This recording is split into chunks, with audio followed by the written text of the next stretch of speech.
Greetings and welcome to the 1/6 Scale Man proudly presents Say What, and this is the comic book discussion with friends segment. So, of course, I have the usual suspects in the building with me. A few of them, that is. I'm waiting for my man to kind of get his connection up and running, but he should be here in a second. Let's see. I think I have him back here right now. But yeah, what's going on, everybody? We got. What's going on, brother? How you all doing? Oh man, I'm glad to have everybody on board. We got the Vinny man in the building. What's going on with you, bro? Man, I'm chilling, and looking forward to chopping it up, talking some comics, man. How's everybody doing? Oh man, I mean everybody is everybody. We is in the building. We doing what we doing, and today is a special day because, like I said, we could possibly see a trailer go up later on, but we're not going to discuss that. Everybody who's out in the chat right now, let me let y'all know something. See, here's the thing. Vinny man himself he will not watch a single trailer until the film drops, which I respect that because he wants to go in fresh. He just doesn't do that. You know what I mean? Man. He doesn't watch a trailer. Well, that's what it used to be like back in the day. I mean, there used to be like you saw maybe one trailer for a movie back in like the 80s and 90s, and it didn't tell you really anything about the plot. Yeah. And now so much of it's given away in trailers, and there's like 6 different trailers, and then like 8 more different TV spots that are like 20 or 30 seconds. And so I understand that it can give a lot away of some big moments. There's so many different things vying for our attention that studios feel like they have to bombard us with footage from the film in order to make sure that you go see it. But to me, if I already know I'm going to see a film, I love having those holy shit moments in the theater, in the moment. And I always love, just going in blind. Now, if it's a film I don't know if I want to see, or from, you got to sell me on it, great. But if it's a, Spider-Man or a new Avengers movie or a new Batman movie, whatever, I'm going. So I might as well just have that experience when I'm in the theater. And the first film I did that with was Pacific Rim. And all I heard was Guillermo del Toro, giant monsters, giant robots. I was like, that's all you got to tell me. And everything in the theater blew my mind. And then I went home and watched the trailer. And all those geek out moments I had in the theater were shown in the trailer. And I was like, nope, no more. Yeah. So that's how I do it. So now you just said I'm not going to do it. Nope. Nope. I feel you, bro. So, we have the resident non-trailer watcher in the building. My man, Vinny, all day, every day. The room is on lock. What's going on with you? Below us, we have this shit, AK. You know what? Your damn name changes every damn week. But anyway, we have Toya? You see her in the building, right? Yeah. We have this shit, the enabler himself, my man, my mellow, Brendan. What's going on with you, bro? Yeah, I just want to say that I get so many like comments in Facebook groups now, or private messages. Like I literally had one today where I can't remember what the comment was, but like I answered him and then he responded. He's like, "Thanks, enabler." It's like everybody is just like calling me that in all the Facebook groups now and all that, like in the chats everywhere. It's all over the place. Because that's your name. That's your name. That's every what day, this all man day. does. He will find something about you, and you will have a moniker that you jokes don't go away with this man. If anything happens to you, happens around you, and it becomes a running joke, it's forever. Yeah, I feel like I might as well just get like a tattoo. You might as well. You might as well. It won't go away. You'll be 80, and it'll still be there. Well, fortunately, he'll get to 80 before me, so at least there's that. I take that. And I'm gonna still look good. Regardless. Anyway, we're going to address the chat because we got everybody in the building tonight. I'm glad that we have a good, healthy, 19 people in here. It starts at 19. It's bound to grow, so we in the building. We got Will C. How you doing, bro? We got, what's that, Jay-Z? What's up, bro? We got Danny Lee. Oh, man, what's going on with you, bro? We got Bob Dylan in the building. We got Digital Des. What's going on with you, man? I love the Transformers logo all day, every day. Optimus Prime in the building. Now only the 80s. I'm talking about the 80s version because I'm 80s baby all day, every day. We got that's why you got to jump into the 3-0 Transformers. I'm not doing it. We got Alvin J in the building. What's up, man? My man? We got Funky Cold Santa. Yo, I love that name. Funky Cold Santa. What's going on with you, bro? We got Louis Labitz in the building, Danny Lee. We got what is this? Alvin J. We got Camping Bravo in the building. We got my baby Latoya T. What's going on, honey? We got Frogman. We got we got Bob Dylan. We already know Bob Dylan's in the building. DK. We got Thor, Anacostia, and Jake. Yo, come on, man. We in the building tonight. This is going to be a nice little healthy discussion. Let me see if I can bring my man in. Still background noise. But man, once we get that straight, bro, we're gonna bring you in. I just want to point. Latoya just had a good idea. She said, "Why settle for a tattoo? You know, we can go big. Think a full-on comic character." I think that's what we got to do. I think we got to get somebody who is a really good artist that can draw a mascot. It's gonna for us. It's gonna be, you know, the superhero is gonna with the cape and all is gonna be the enabler. Yeah. I'll see. We'll see. We'll see how that goes. We see how that goes. So, man, look, this is going to be a great evening, man. I'm glad to have everybody here, whoever actually joined and who's on board with us. So we're going to actually talk comics tonight. You know, this is what we do. This is what we love. Comics has actually always been my first love. Everything else always plays like a close second. But, you know, we in this building, we doing everything that we can possibly do to kind of make this ride an enjoyable ride. Let me see here. So what we're going to, before we get to our main topics of the day, you know what I mean? We're going to talk about, you know, just the latest, some late news that we basically got going on right now, man. Like just, you know, some things that we got up and coming. I'm going to bring the first little discussion on board because, like I said, this is going to be something that we want to, you know, I'm sure it's been a discussion. I'm excited about it. I don't know if you've heard anything about it, Vinny. You know how you are. You don't really like to watch anything like this, but I mean, I think this would basically make sense. This would make sense to you, bro. I think you would love this. Okay. And this is, come on, man. Like this is all day, every day. We finally got our Riri Williams that we're going to actually see in film, and she's going to be in the Black Panther. Man, you know what? I'm giving it up. It's a clap. It's a clap for me. It's a clap for me. This goes back to my point. Imagine just seeing her show up without them telling us. Yeah. You know what I mean? That would have been great. Now that, I mean, like it's forgivable. I understand Black Panther. It makes sense. There's a lot of kind of controversy and polarization with how they're going forward with Black Panther. So I could see this being something where they feel like they have to like give us a little more than they might have to try to incentivize us to go see it. So I get, you know, spoiling a little bit of that, but that's the type of thing where, man, I would just love for surprises like that to just happen more organically. But that aside, of course, amazing, incredible. And I can't wait for it because I feel like of all the different transitions that Marvel Comics took in the past 5-10 years of, you know, going forward with future characters, like having different, you know, controversial, some not so controversial, others, advancements in characters, new people taking over mantles and such forth. Reboot was done incredibly well and it felt right. And that's the beauty of it. It's one of the, like, she became a new Iron Man without it being like, there never was a Tony Stark. It was in addition to, and I feel like that's the other strength of Miles too. He's not just where they just drew him as now or made him now a 15-year-old Hispanic and Black kid. It's another whole character. So it's not like they're rewriting history that, you know, Peter or in this case Tony never existed. This is just someone else taking up the mantle, which is great. It makes sense. And I'm glad, and I'm so glad to basically see this. By the way, the girl who's playing this is Dominique Thorne. Now, if you don't know who she basically is, you want to go back and watch. Man, what was the film called? It was released a few months ago. If you haven't seen it, it's on HBO Max. I think it's what I forget his name. The guy who basically played in Get Out. What's his name?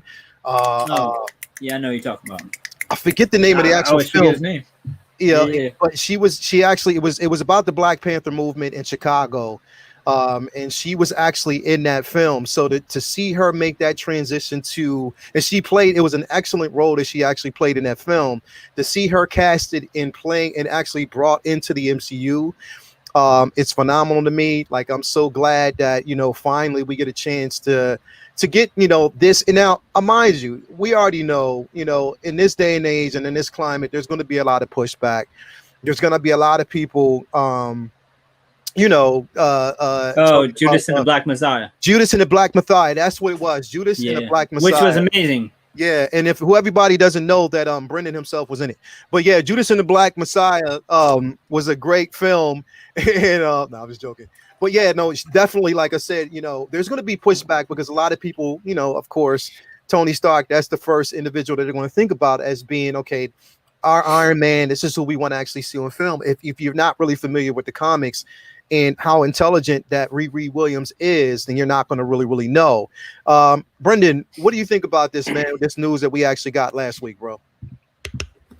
Well, first of all, anybody who has a problem with it, fuck off.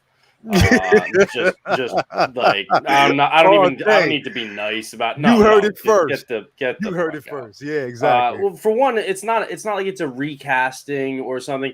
It's not like somebody else taking up the mantle, meaning like a different actor is taking up the mantle of this superhero. She is her own superhero in her own right. She is Ironheart. All right. Yeah. And it's in the comics. She's not, you know, replacing Tony Stark. She is her own character. Yeah. And her arc is she comes to be in the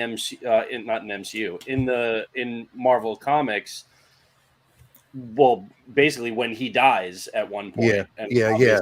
Comics, so the death is not, you know, permanent, but eventually he comes back. But yeah, she's her own fleshed out character. She's a very interesting character, cool design. She's a good actress. I am very happy with. I love the character itself in the comics. So this isn't, you know, anybody who has a problem with it, it's like they're not rewriting anything. This is an actual character, and that she's fresh. She's not that old as far as, you know, her tenure in Marvel Comics. I agree with, you know, what you're saying, Vinny, about it's nice when we get some just kind of surprise character, like we didn't know. Kind of like, I mean, back in 2008, before the MCU really became anything, you know, seeing Sam Jackson come in that stinger at the end of the credits was like, holy shit, people were like, that's, I think, a little bit harder to do. That's a lot harder to do this day and age with social media and casting announcements as big as the MCU has gotten. Anytime they get a big actor, it's, you know, here, look. And the other part too is that, you know, people were wondering 5, 6, 7 years ago when we were going to reach that saturation point with comic book movies.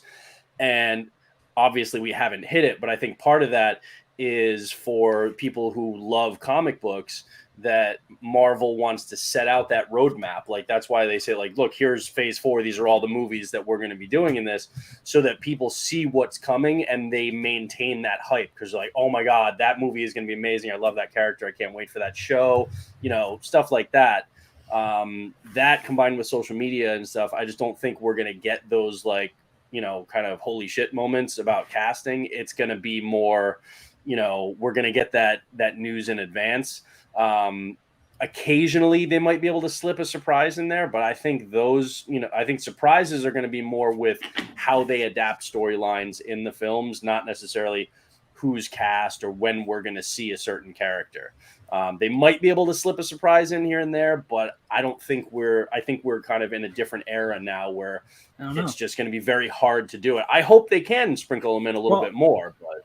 Well, had they just said that Dominic Thorne would be in the cast, there's a million Wakandan roles that it might have been assumed she might be without them mentioning Ironheart specifically. So, while I get your point, but you got to remember though that they also had already announced a show for her, and then like they had already announced as that she was going to be playing the character for the show before they said that she was going to be debuting in in the Black Panther movie. Yeah, so that was already out switches of it the up a bag little on bit that front.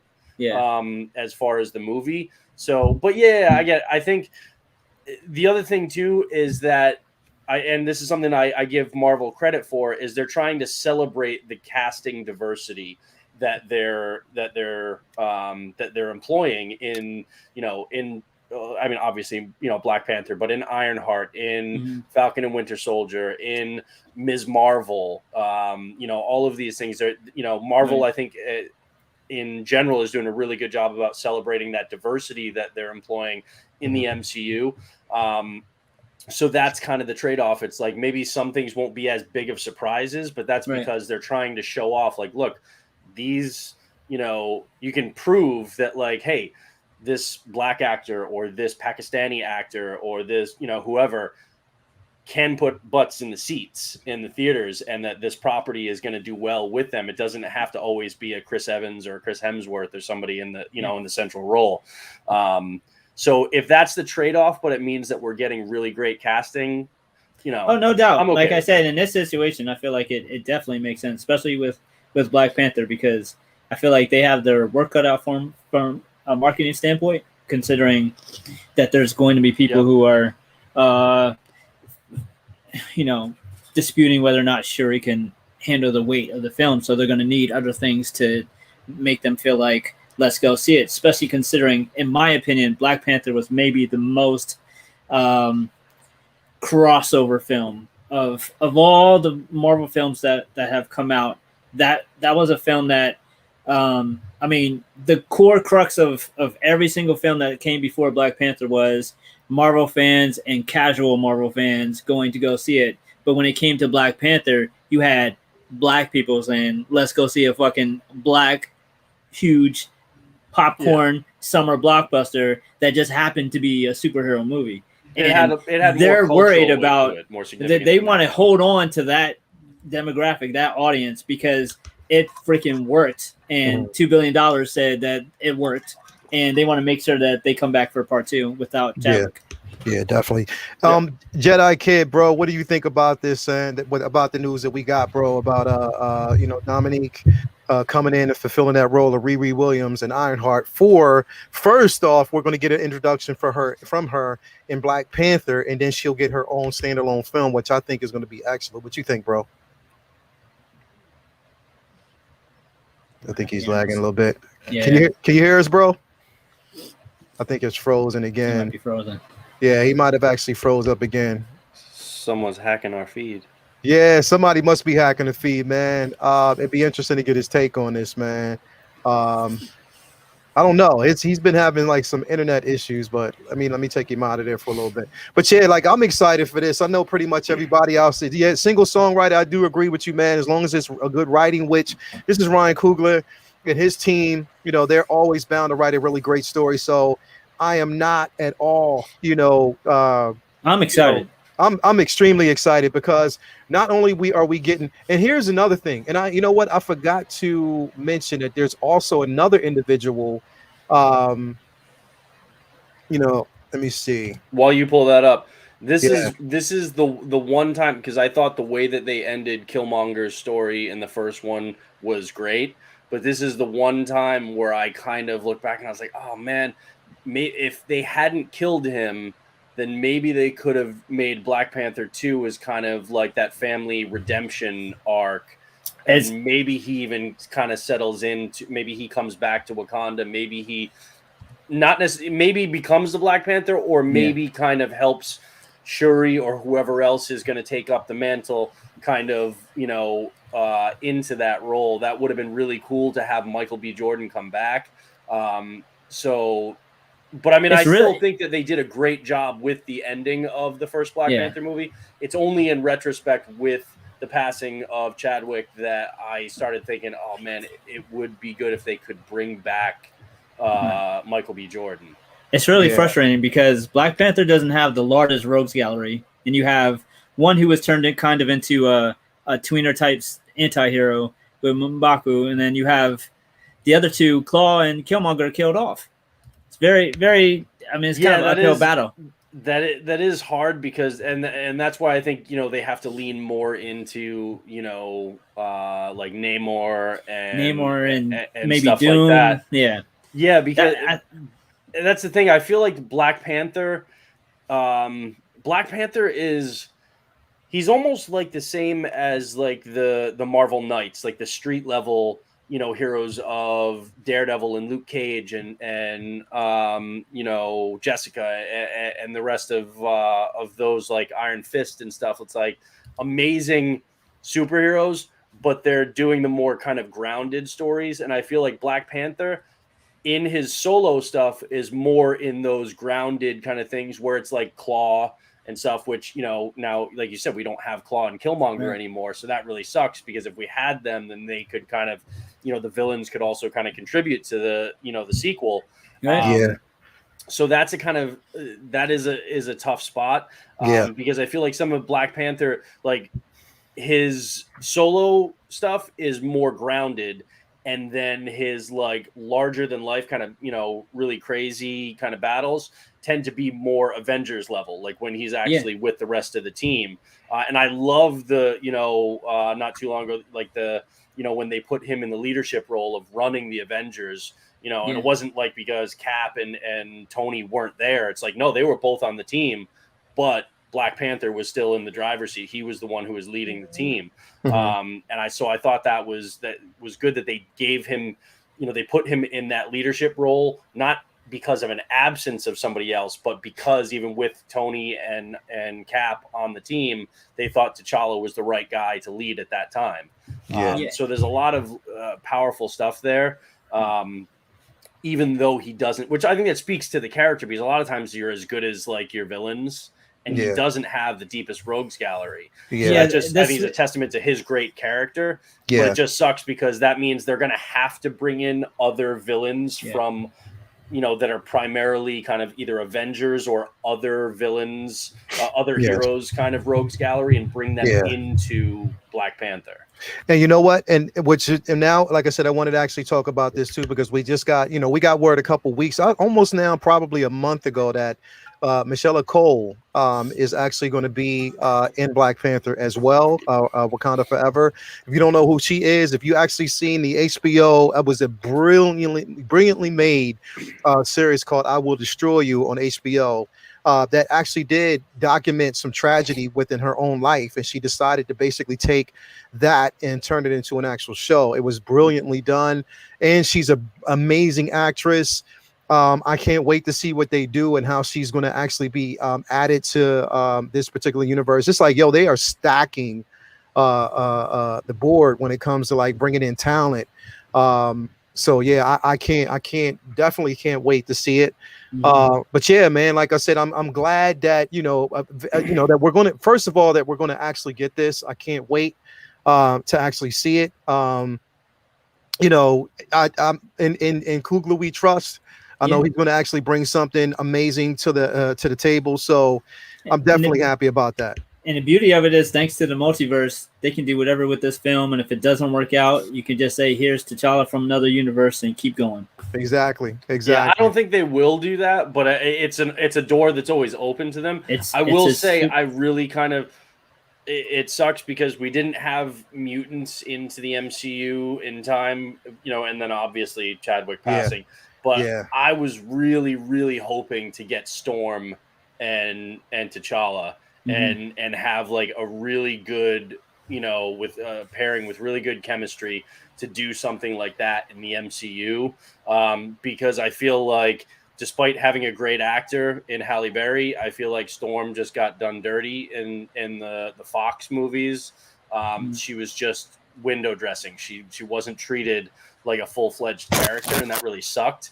So I was kind of hoping that, maybe the relationship with T'Challa would have been something that they would have explored in the MCU. But it just doesn't look like that, that's in the cards now. I feel like it could still happen. I don't think that they're going to close the door on that. I feel like we'll eventually get that, but X-Men are a long way off, and so is a possible casting of T'Challa wouldn't be for a bit yet anyways. And I feel like even if nothing had happened to Chadwick, I feel like they probably would have wanted to work more on the storyline that they already had with the relationship that he already had going first instead of just with the other switch gears and just switch it right to Storm right away. I don't think we're gonna see somebody. I don't think we're gonna see like an alternate, like another. I hope so. Part of the I hope we do. I feel like it makes perfect sense to do it that way. I don't think we'll see that until they're going for like a hard reset of like the whole thing, just because. I don't think not because they couldn't figure it out. They could absolutely figure it out story-wise. Yeah. I think it's in deference to Chadwick. I think that like they said for the sequel that they weren't going to recast T'Challa, that it was going to be a new Black Panther moving forward. I just don't. As long as Kevin Feige is involved, I don't think they're going to recast Black Panther. I respectfully disagree. I feel like there's way too much T'Challa Black Panther stories to tell, and I can't imagine a world in which Chadwick. They'll just do it with somebody else. I can't imagine a world in which Chadwick feels like he'd be in any way offended by his passing, meaning that no one else got to carry on that mantle in the same respect. So we've had a half a dozen Superman and Batman and everything else. There's no reason in the world we shouldn't get to continue on with those Black Panther stories. And I just don't feel like, as great as character as Shuri is, that is the future of the franchise. I feel like there's so much more T'Challa to tell. Well, and not in the far future. I mean, like soon. I feel like this movie might more T'Challa, but I don't think it's going to be soon. Just because, because like I said, I think eventually there will be like a hard reset at some point. There will be like a big event, and then they're going to have different people, you know, in different roles. But I think while they continue this iteration of the MCU, and we're focused on this corner of the multiverse, I just don't, unless they start doing. Kind of like DC's treating a lot of their movies as, you know, the Elsewhere, the Elseworld kind of stories. They start trying to do some of those, but I don't see that happening just because Marvel's been so good at the interconnected actual MCU. It's like, when you think about it, it's like, why would Marvel want to, you know, basically depart from what they've perfected and has been working to go and do the thing that DC has been screwing up continuously? To prove they could do it better? Yeah. I mean, now Chadwick passing might force their hand a bit on when they wanted to introduce a variant into a major role, because I don't think that they would do that with, say, Iron Man and have another variant Tony Stark. But I feel like that's because his part they already planned out to be done for now. But I don't feel like they had expected T'Challa's part in this game to be done yet, and that's why I feel like they might, you know, use it as a curveball and maybe do that. We'll see, though. Who knows? Yeah, you know. I think, like I said, the opportunity now. The biggest thing what Kevin Feige is looking at is, look, I have the multiverse as my advantage, and the thing is, they can course correct certain things. Not saying that they're going to course correct the simple fact that Chadwick passed away out of respect. This film may not delve in or deal with Chadwick himself. I think that they're not right now. I think they're going to stay true to their word for right now, that they're not going to recast T'Challa.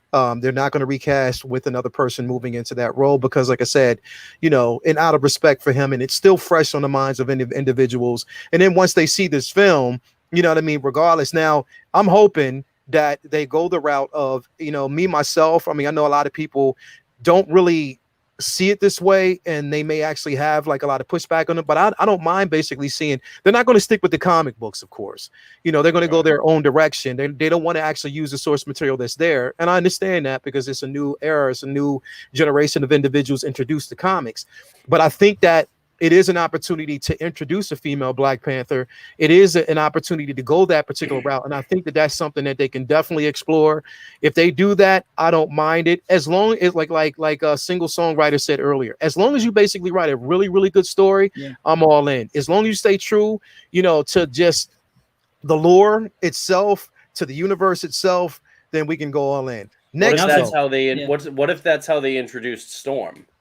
What if maybe Storm was a Black Panther to start, and then maybe moved on to the X-Men, and then somebody else takes up the mantle after her as the MCU, you know, embraces the X-Men. At this point, they can do anything, and if they did something like that, I would still be all in. In Feige, we trust. I also feel like this movie might take place during the 5 years of the blip, and to completely be a workaround of having to explain why Chadwick isn't there. I mean, that'd be a perfect. They could maybe do that as kind of like a. Almost maybe part of the movie is even a flashback into that. So it's like this person kind of took up the mantle while he was gone, and then maybe something happens, and then they step back into it, once he's like, now that they need to again in the present. So that's entirely that's actually a good idea.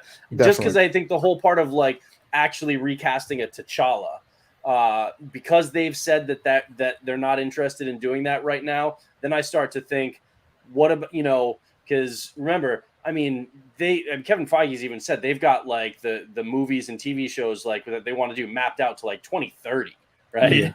So if it's not in their kind of minds right now to do it, then we know it's not happening for at least 5 years. Yeah. So it could happen. I want to move on to the next topic here before we actually get into the main topics, but it's the next. We got a little comedian here with Jetta in the chat. Yeah, I'm gonna go see him in a second. But let's talk about this next one. Now, this next one right here again, is something to be. It's something that definitely needs to be addressed. Yeah. For the simple fact that it's a big. It's put it this way. It's not big for us because we are comic book aficionados. We are fans, so we know the direction that they took, and this was earlier on. I mean, people are years late when it comes to this narrative, when it comes to where this is right now, and I'm happy about it. And I'm happy for Anthony Mackie getting that big old beast, Marvel money contract that he has coming his way. I am extremely ecstatic about that. I'm happy. I can't. What did this guy say? What's this guy? What if the new Black Panther invades Westeros and sits on iron? Yo, this guy, Jetta Patrol. Shout out to Jetta Patrol. This guy comes through and just says some crazy, man. Anyway, anyway, back on it. Like, look. He's a comic fan. We gotta get him in. We gotta get him in. That's what I'm saying. I want to get him in, but seriously, he's a comic fan. He's buying a bunch of like comics now to collect and like get framed and like graded and shit. So I got to see if he's in a budget. Jet is expensive, but nah. Shit, we're supposed to get paid. Exactly right. So, check it out though. But no, I am happy that we actually see Anthony Mackie taking up the mantle, taking up the shield itself. We get a chance to see him as the new Captain America, and I am so excited about it. You know what I mean? I can't wait until this movie crushes at the box office and people are like, "Oh, okay, yeah, this can be a good like he can lead a Cap show." A Cap movie. He can lead a tentpole MCU movie. Like, I can't wait until all the haters just get shut up on that too, because I love that suit. Like, that's one of my most highly anticipated hot toys. Yeah, that thing looks gorgeous. It's infamous. Yeah, it's incredible. And Anthony Mackie, I mean, if you watch a bunch of his movies too, he's very, very good at physical action movies. Yeah, but he's also got the acting chops too. So I'm looking forward to that movie. I like that. Like, we all were kind of like, okay, he's Cap moving forward, but to hear the news that he's got the actual, like, it's signed, not just the TV show, the movie. Yeah, like official confirmation that it's done and dusted, it's happening. Mm-hmm. That was really good to hear. Now I'll be very curious, like, exactly what kind of storyline they're going to go with. Because and there are a lot of really good options. I'll be curious to what kind of involvement the character of Bucky will have. But I was super, super excited to hear this. I'm stoked about it, man, because like I said, it just brings so much element, and it's a new story to be told. And one of the biggest drawbacks for a lot of people, one of the biggest things that I heard was, well, wait a minute, this is Cap. But he doesn't have the super serum, he doesn't have the super soldier serum, and if he gets hit, he has the potential to die. The thing is, that's what makes the character extremely even more interesting, is the simple fact that he's maneuvering around a world where he's just the everyday guy. He's one of us. He just happens to be exceptionally well at what he does. Ex-military, now he rode with Cap. Come on. This is what I don't understand. This guy was an Avenger as Falcon. This guy was an Endgame, wiped completely off the Infinity War, got completely wiped off the map, came back, and the first voice you heard when, at the end was, what was it? On your left. It was his boy. It makes so much sense, and I it's don't really hilarious. understand why it is so much of a conversation and why people are so, and some individuals are so upset about that. It makes no sense to me. I love that argument that how could he be Cap without the super soldier serum when, like you said, he's been fighting right alongside the Avengers for the past 6 years, and Hawkeye's been fighting with a bow and arrow, and Black Widow's shooting people with a gun against aliens and creatures from outer space, and no one has an issue with it. And I guarantee you, every single person even says it's ridiculous. He's and like, I guarantee you, every single person who has a problem with Falcon fighting crime without super soldier serum loves Batman movies. It's like if it's written correctly, written well, then it can happen. And the proof is in the pudding of the TV show. We just watched, 6 amazing episodes of them showing how he can do just fine as Cap and take on. He took on a team of Captain America's. Like it's really funny. Interesting because it's like, tell us you have a problem with it. Tell us what the real problem that you have with it. Because you wouldn't have had a problem with it if it was Bucky. I wonder why. Yeah, and the fact of the matter is that you've got such great storytelling opportunities here to contrast with Steve Rogers, because Steve Rogers' whole story is largely what you saw with like John Walker, in the TV show, which was that the super soldier serum, gave Steve Rogers this incredible power, but you had to be a good man and you had to actually not let it corrupt you. And so it was now he was given this amazing power and he had to fight for good and he had to struggle with hard decisions, but do it in a way where he wasn't abusing that power. He had to, so he had to rein that in and still find that moral center. Yes. And now you've got Sam without that, but that kind of right off the bat shows his moral center because he chooses not to take the serum because he knows that Steve was more than the serum because it was the man that he was. And he realizes that he's more than the serum too. And now he's basically trying to live up to the mantle without that corruptible power that Steve Rogers had, but that puts him at a disadvantage in ways that Steve didn't have to face. So you're keeping the storytelling fresh by giving him a new set of challenges that he's got to overcome while still living up to the ideal of what Captain America is supposed to represent. So at its core, and that's what happened in the comics too, at its core, it's still about what Captain America means as a symbol for people, both a white Captain America and a black Captain America, a super soldier Captain America, and a guy who's the same as all of our other military vets, Captain America. So there's a lot of rich storytelling there. A lot of it that comes directly from the comics. This isn't like, Kevin Feige and the MCU is getting all woke and all of a sudden.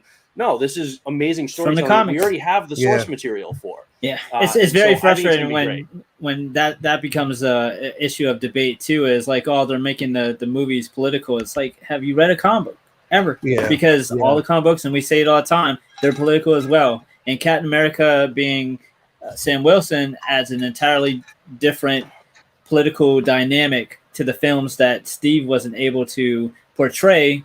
He had a time element and dealing with the politics of a completely different era, and he was able to address those issues. Sam will be able to address an entirely different set of issues that are more, poignant and representative of the culture that we're living in now, and that is a voice that I'm looking forward to seeing on a much bigger and broader scale than we've seen on the TV show, because what we've seen there was phenomenal how they pulled it off. So I'm hugely excited for what they do with an entire movie. And again, like I'm so stoked that they made it official that it's a film, that they're not just going to be like, oh, here's Captain America Winners, sort of season 2. No, they gave him a film. That was important. And not to mention, I'm glad, just from a storytelling perspective too, that they gave the shield to Sam, because I don't think it would have been as interesting if you just gave the shield to Bucky right away. Bucky's got a lot of his own stuff that he's got to work through as the Winter Soldier. give that character the chance to breathe, the room to grow. Maybe at some point down the road in the MCU, maybe there's a storyline where, like, you know, Sam goes missing or is injured or killed or something, and Bucky takes up the mantle for a little while. Then Sam comes back and, you know, and he goes back to being the Winter Soldier or just Bucky or whatever it is. You know, there are a lot of storytelling options there, but I think the more interesting path for Bucky is as himself right now, not with the Shield, dealing with the stuff that we saw him start to deal with in the TV show. You have a lot of people too. Sorry, the other thing too. So DK in the chat just said that the Spider-Man trailer just dropped. No spoilers in the chat. For one, Vinny doesn't watch the spoilers, watch the trailers, and two, I want to watch the trailer after this. So if you spoil it, I'll rip your sack off like a paper towel. That's all I'm saying. Back to just one real quick point is that a lot of people have, you know, would like to also mention that Bucky got the shield first in the comics, but it wasn't Cap that gave Bucky the shield. It was Iron Man after Steve died. And when it became time for Steve to decide who got the shield, it was Sam. So it's absolutely comic accurate. Yeah. See, and I think my biggest thing is it's like this, like for individuals who, you know, put it this way, you don't knock it until you try it. Don't knock it until you actually see it and how it's displayed on film. But at the same time, you have up until that point to go back and read source material. This is what comic books are for. You even have digital comics that you can actually go back and read and just kind of get yourself reacquainted with the character. Move on from the simple fact that he was Falcon. I understand it. I was one originally when he took up the mantle as Cap. I had admitted, I was like, yo, there's so much story and substance in Falcon, you know, and there was so much story to tell with Falcon as a character originally that I wanted to see more of that. But once I understood the reason why he accepted the mantle as Cap, the why Cap chose him and how intricate it was and how important it was for that character.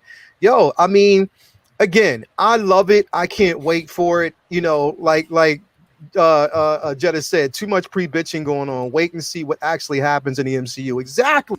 That's my point. Before you go around here bitching about it, just watch it and just basically soak it all in.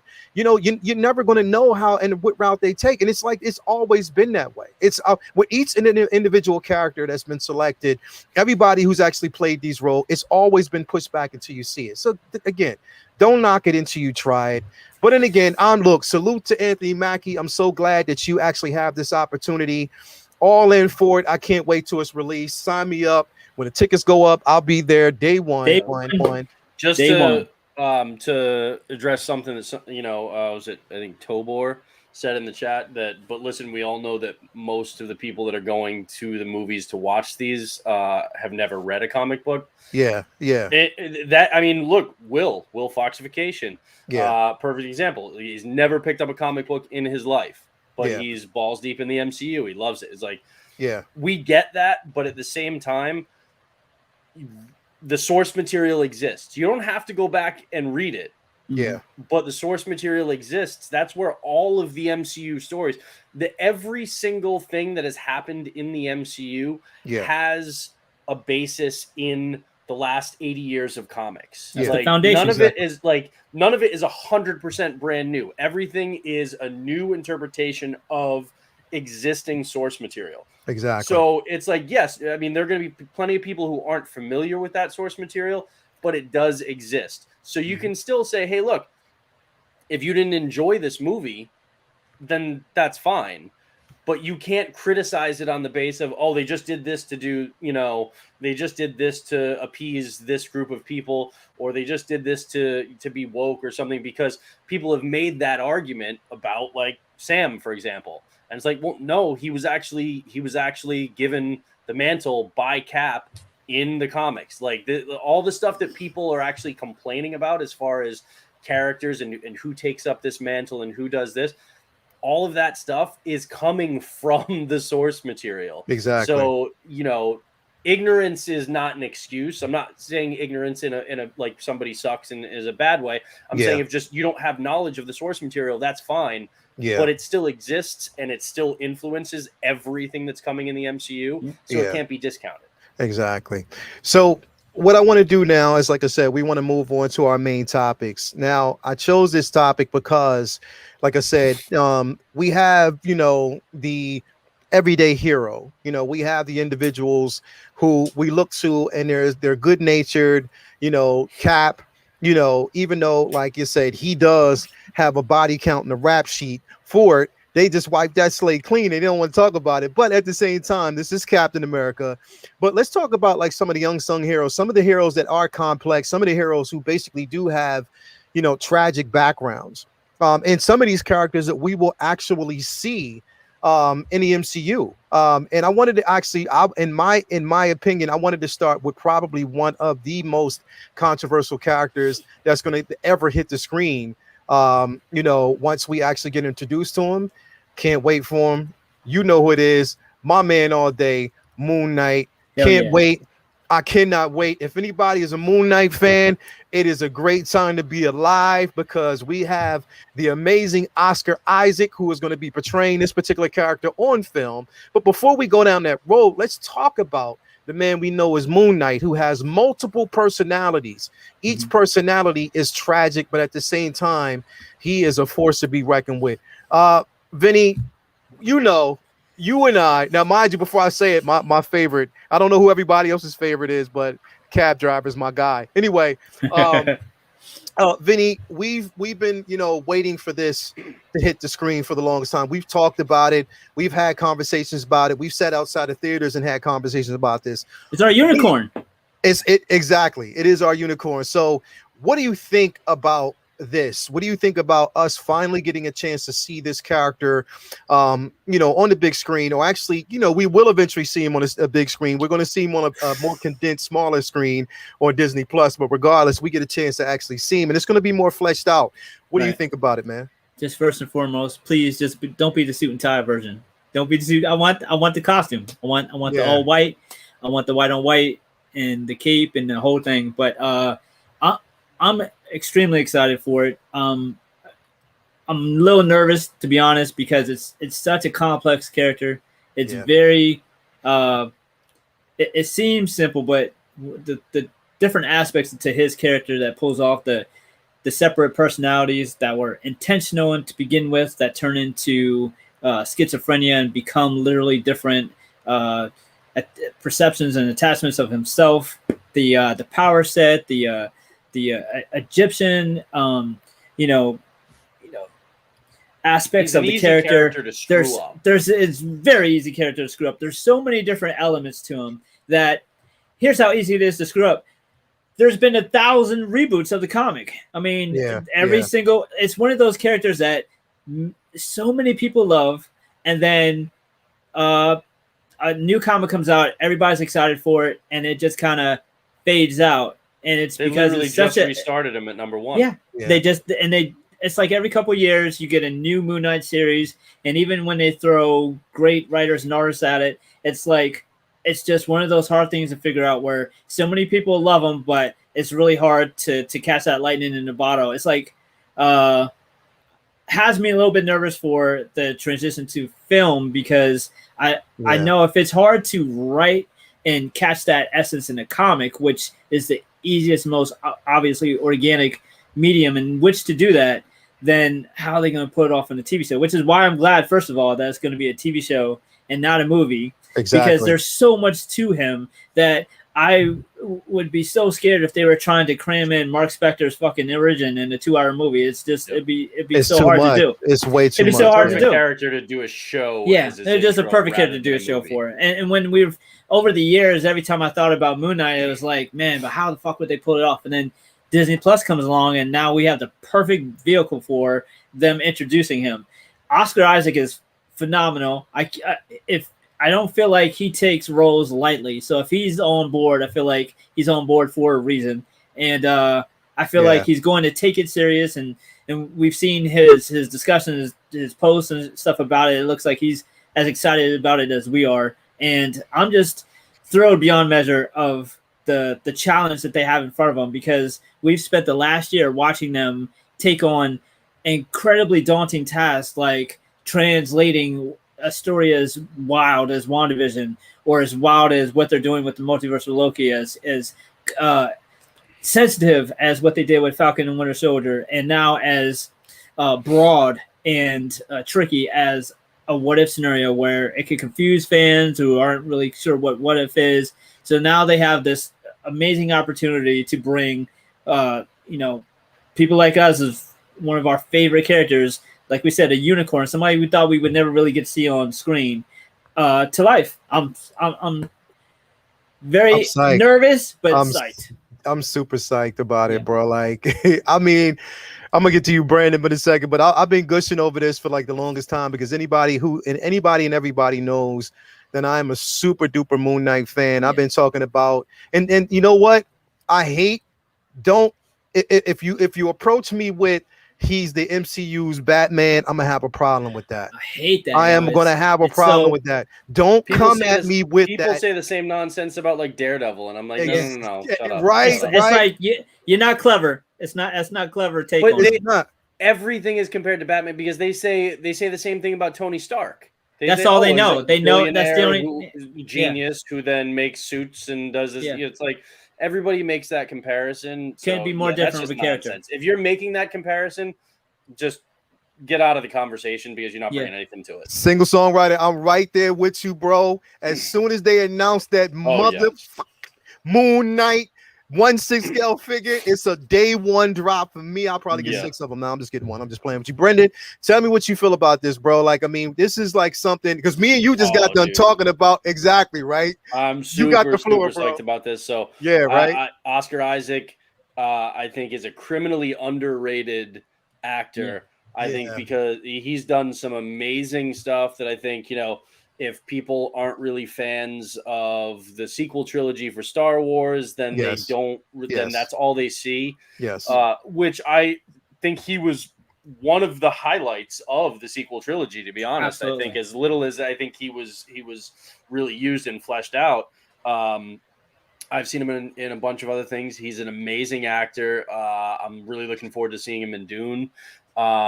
So casting wise, I think this is absolutely. I think he's got the look. He's got the acting chops. I think it's going to be phenomenal. I agree. I think 100%. This was the way to introduce this character. That's such a complex character in a show that I hope leads to a movie, or at the very least a second season, and then he appears in other MCU movies, if not his own.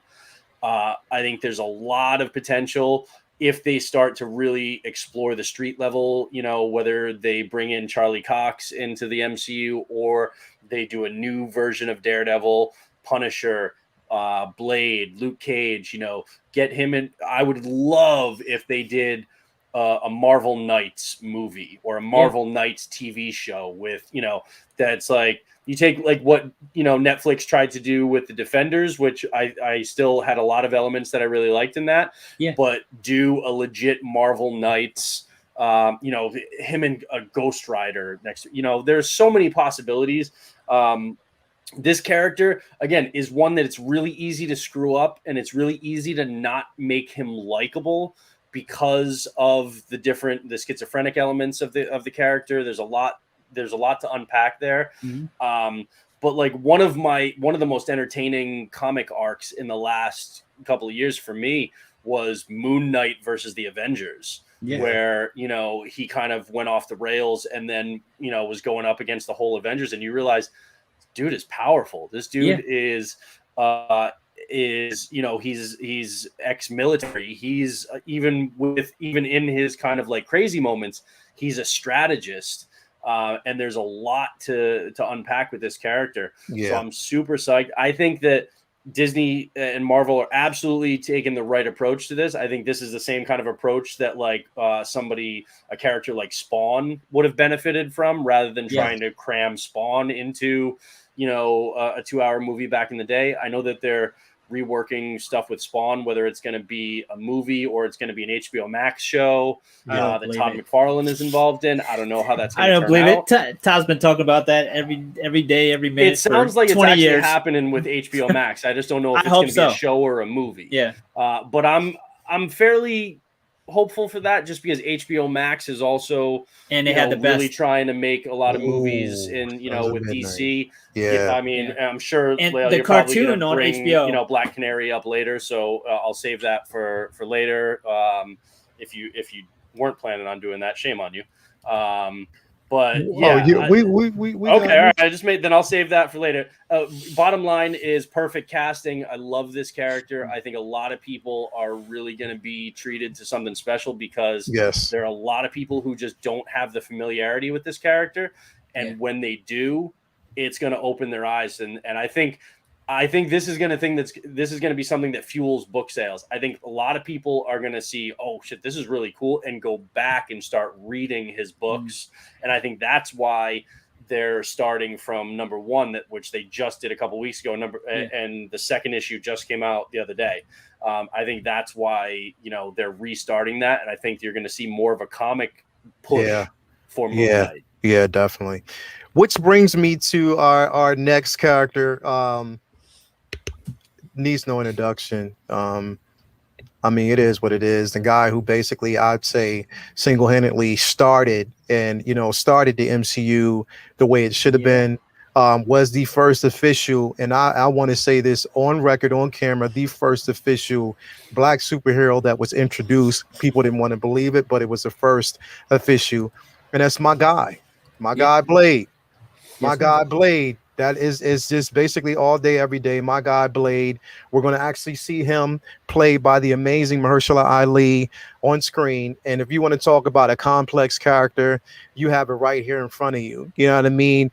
Someone who's struggling with his own inner demons, someone who's lost it all and still gives everything that he have, just for, the bit of humanity that he does basically possess.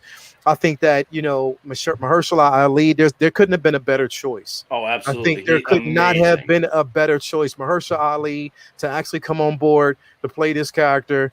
I mean, straight off the top, I am amazingly happy about this, to see this. And I'm so glad that Kevin Feige hasn't forgotten. He said, look, now we have this. Now let's utilize it. Let's do it the right way. Since we have the technology to do it, you already basically seen his origin story. And now we have a chance to do this the right way. I cannot freaking wait for this, man. And Kevin Feige was paying attention, even though he wasn't directly involved with any of the Netflix stuff, because that was Jeff Loeb on the TV side. He saw Mahershala Ali as Cottonmouth, and he was like, yep, okay. Like, he wasn't a fan of everything they were doing on the TV side, but he knew, okay, this guy, we need him in the proper MCU. Perfect move. Exactly. Vinny, what you think, bro? Ali is incredible. That goes without saying. I'm really glad that that we're getting another shot at Blade. The Sticky Fingers version was, but wait, it gets worse. Yeah, it got worse. And it did. I mean, it did. I mean, man, I don't know why they get at the Sticky Fingers. I don't know what. Like, as soon as they picked him, I was just like, yo, whose idea was? I don't know. Because I mean, like, I don't know. With it, they're like. Worse. So I'm glad they're taking another stab at it, because Blade was, like you said, Blade was the jump off. Blade was such a pivotal. He was the first. I mean, it was a lot of the shit that people give credit to Iron Man for, and I mean, don't get me wrong, it had a lot to do with it, but that idea of the new modern superhero film was Blade. Genre was dead in the water until he came along. They couldn't make anything work. And when they did Blade, Wesley Snipes set it off to such a degree that it opened the eyes of Hollywood that, okay, there's still life. Let's try again. And Ali has been phenomenal. Like Brennan said, Cottonmouth was such an incredible. How they just kind of dropped the ball in Luke Cage. That was one of the most frustrating things, because they just ran with Ali and Cottonmouth instead of switching gears, because he was phenomenal. I mean, he didn't even have to say nothing. Just him standing there with Biggie with the crown on behind him and looking out the window was just like, every single time they would show that, it was just like, you didn't even need to talk. That's one of the best examples of cinematography in the entire in everything we've gotten out of Marvel. Yep. In the way that camera comes up and frames big in the Biggie background, crown behind him. just standing that was there, crazy. not saying anything visually, but it was the context too of the within the story, and it was like that. The series, the back half definitely just dropped after he wasn't the main villain anymore. So absolutely, that was like that was huge. They knew what they were doing. They had it, and they just kind of like let it go. It's really frustrating because there's so many elements to those two Luke Cage seasons that were just phenomenal, and there's so many things that worked, and that was definitely one of the things that worked. So absolutely great on Feige to be like, okay, you come, let's do this. And I also love that they didn't rush it out. I mean, they announced Ali for Blade like 3-4 years ago, and I think it was like 2. I think it was like 2 years ago. It feels like it's been longer Comic-Con. because, and I know that's that's one of the things that I'm really We've all always aged impressed 10 years with. in the last year, so that's true too. It's one of the things I'm consistently impressed with Marvel is that is they don't really seem to rush what they're doing, despite the fact that they always have something coming down the pipeline. It feels like when it's ready, and take your time with it. They obviously have some physical elements, comic book approach to movies. Absolutely, and I love the I love the patience. Obviously, there's going to be a lot of physical and action elements to work out with Ali because he's not a Wesley Snipes where he's already a martial artist, but we'll know that they can figure out the action side. They have the Marvel formula to lean on, but what's important and always comes first in these usually comes first in these Marvel films is making sure you got somebody with chops, and we know he got them. So I'm hyped. I'm definitely excited for it. Yes, I would love it if they, only if they can find a good way to do it. But with the multiverse being opened up, it would be cool if it was like an old man Blade kind of situation with Wesley Snipes. And then Mahershala Ali at some point, that would be cool. But I wouldn't want them to force it. Only if they could do it in a way that made sense. But I mean, I'm super psyched for this. I also genuinely hope that this isn't just a one and done movie. Whether it's another sequel or like I want to see him with the rest of the heroes in the MCU. I mean, we got to remember. Very, very recently, Blade was an Avenger. Blade was an Avenger just recently. So exactly. So let's get him. Let's get him in the mix with with some other characters. Exactly. And Mahershala Ali would. I mean, again, they announced this way before Chadwick, but like he would have been a great successor to Chadwick if they needed it for Black Panther. And if they can do a good job with the sequel to Black Panther and we get him in the Blade role, then I'm good with that. Blade is such a cool character that I don't think, again, this is one of the ones I think most people just know from the Wesley Snipes movies, which is cool. But like, there's a lot to unpack there with the character again in the comics. And I guarantee you very few people that are like, big MCU fans know that he was recently an Avenger. So there's a lot. I mean, he is a badass, he's referenced in the comics as like, when they're like in a recent comics and when they're talking about like some of the most powerful beings, formidable, fighters on Earth. And he's mentioned along with a couple of other things as like, vampires and stuff. So he's definitely an Avengers level character. So I think we can get a lot of use out of him if people respond well to how he's introduced in the MCU. And I think they will. And I like I said, as much hype that's been surrounding the announcement itself, they finally basically got, and you know what? It's crazy, because I was just thinking about that. Wesley Snipes and Whistler I wouldn't be mad at that. But like seriously, on some real the excitement itself surrounding the announcement just made it, all the more, pleasing and inviting. So I think he's going to actually do an incredible job. I mean, Mahershala Ali, Oscar winner, 2-time, on his way to being a 3-time Oscar winner. Like, he's amazing. Why not, just, bring him to the forefront? And I'm happy to see it, bro. I cannot wait. so yeah, I mean, just that alone, I think, just seeing like the whole magnitude of everything that we're going to get, coming, that's up and coming, especially with this character, I'm excited. Now, the next individual, I mean, pretty much, I think we already know because, next week we'll actually see this pretty much on the big screen. Yes, sir. We'll get a chance to see Shang-Chi. I've heard great things so far about it. Amazing things about Shang-Chi. Haven't even seen the trailer. Yeah, I haven't even seen it yet, Oh. and I've heard nothing but just amazing things about it.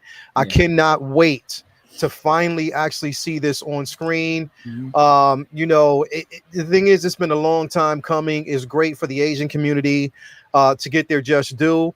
And all around, just like the level of diversity that's flowing through the MCU right now, and they're welcoming me. It's welcoming. So I'm really excited about it. I think Sumu Lee is going to do. He's going to do an incredible job. Again, I'm hyped because everything that we see is still it's not the tip of the iceberg when it comes to this character. And again, Shang-Chi was also an Avenger. You know what I mean? So just keep these things in, and like I say, these are unsung heroes that played a very intricate role. And not just, he's not going to just play a great role in the cinematic universe, but Shang-Chi's been around for years. You know what I mean? Yeah. He's been around since the heyday. I cannot wait for this. Vinny, what you think, bro? Well, as you know, like up there with comics and Star Wars, I'm a martial arts head. I love martial arts films. I've been watching them with my parents and my mom since I was a kid, and like I'll have layover at the house every few months. We get all the crew together and we have a big martial arts marathon at my crib.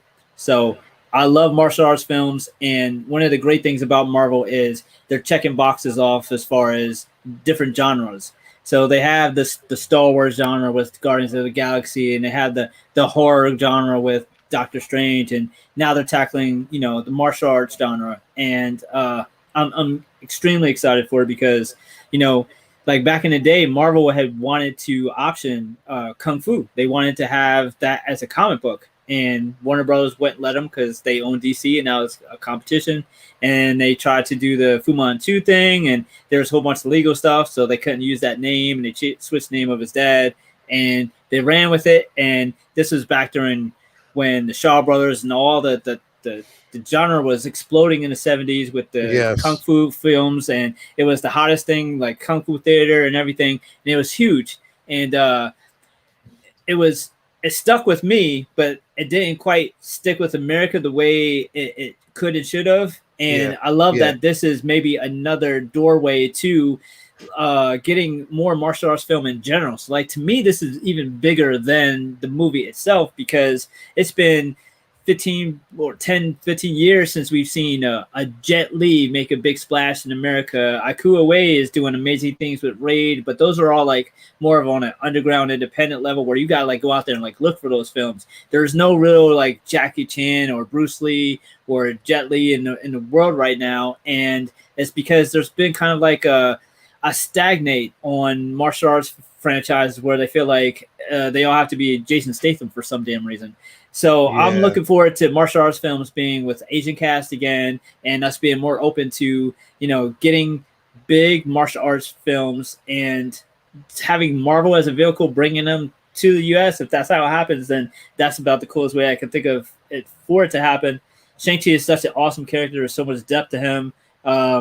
There's so many different ways that they could go forward with it. And it's so much more than just he's a martial artist. So I'm really looking forward to all the different things that they open up. Like I said, I haven't seen the trailer, so I'm going in blind as to what all the movie will bring to the MCU, but I'm here for it. I can't wait. Definitely. My man, this shit, what you think about it, bro? Well, Vinny, I know that you haven't seen the trailers, but from what I've seen of these trailers, you're not going to be disappointed. Yeah, I can't wait. The action looks great. Yeah, it does feel like a throwback, like martial arts movie, but the MCU's version of a modern martial arts movie. So it doesn't feel dated. It feels like everything that you loved about that mixed with everything that you love about the MCU, which is basically everything you love about the comics. Yeah. So it looks cool. I love that it just opens the door to a lot of stuff actually that we didn't get with Iron Man just because of, Yeah. the story they were looking to tell, the Infinity Saga and stuff. Mhm. So we didn't really get, as good as Ben Kingsley was in, for the version that we got, we didn't really get the actual Mandarin. Although Yeah. the one shot, like in the DVD and Blu-ray special features, revealed that the real Mandarin is, still out there. Which So was the 10 after everyone rings was and all bitching. that. Yeah. Yeah. So all of that storytelling, because a lot of people don't realize that there is that big crossover between Shang-Chi and Iron Man. Yeah. So we're, those doors are being opened back up to something that I didn't think we were going to get. I mean, I never thought we were going to get a Shang-Chi movie, but I even when they announced it, I didn't think that we were going to get what skeptical it seems about like it. we're going to get. Yeah. Yeah. So I absolutely love that they are. Like you said, the trailers, the action has looked great. We see, at least 2 cameos in this that, I'm not going to ruin for Vinny because again, he's remaining pure and virginal while not watching the trailers. But there was some, a couple of characters that were like, oh, didn't expect to see them, but this could be really cool. I've also been told there's another actually like, pretty big cameo. I don't know who they're just like, there's another actually really cool MCU cameo in this. That's pretty, substantive. Okay. So I'm excited for that. I'm excited for surprises because we're in the early stages of this phase 4 now. So, again, I've heard that there's a mid and post credits scene that are, again, feel pretty substantive. So it's cool because, I feel like when we got pretty deep into the, the Infinity War, the Infinity Saga in the MCU, some of the mid and post credit scenes were really, really cool. And then some of them were funny, but not really substantive. Like, you wait until the end of Spider-Man and then Cap's just standing there and be like, you waited all this time and you're expecting something really important. And then it's just nothing, so they're busting our balls.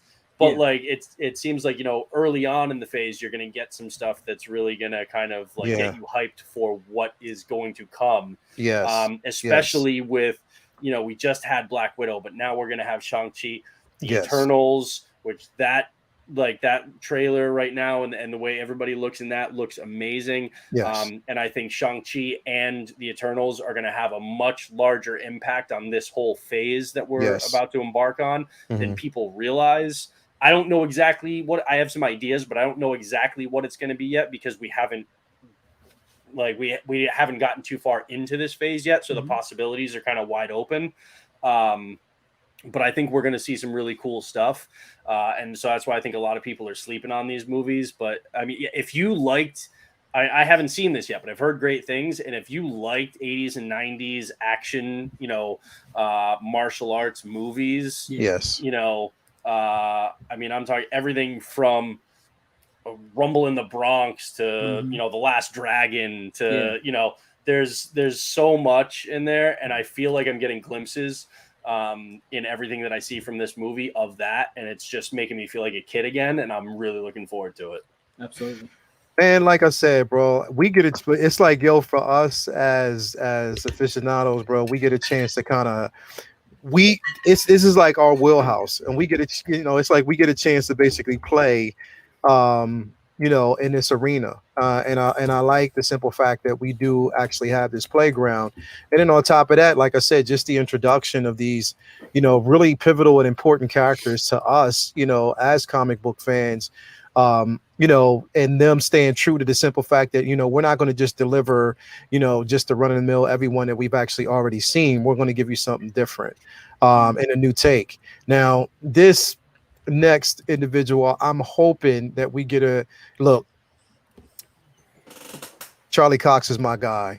So I'm hoping that he gets his just due in the cinematic universe and actually through. And don't get me wrong, he got his just due because me for one, I thought Daredevil on Netflix was incredible. I loved it. It's But flawless all three seasons. exactly, all 3 seasons was incredible. So you know what I mean. I'm so super pumped. But again, like I said, we'll see how this. Now the only thing is, we know this is the MCU. We know basically their take on these particular characters is either going to be PG, PG-13, unless they, you know, they do push the button like they did with, you know, from what we hear about Deadpool. They said Deadpool is going to be rated R, so you know, hopefully they, you know, live up to that. But I think that Daredevil should be, you know, I think definitely that Daredevil should be rated R. I mean, I think they should go that route. I'm not saying that they will, you know how the MCU is, but I think that this character has so much depth. The storyline, you know, we got somewhat of an origin, but we didn't get the correct origin of this particular character, and I just want to see it. And I think Charlie Cox, I can't see anybody else playing that role. I really can't. I mean, he put that role in a chokehold. That's his. Yeah, it's his role. Like it's his. And even like Kevin Feige loved it. And I think that's why he's saying, yeah, we got to bring that in. But yeah, Vinny, what you think about this, bro? I love that Feige has spent virtually the entire time he's been asked about the Netflix world, if you know, as pertaining to it being you know, adapted into the Marvel Cinematic Universe, as saying no.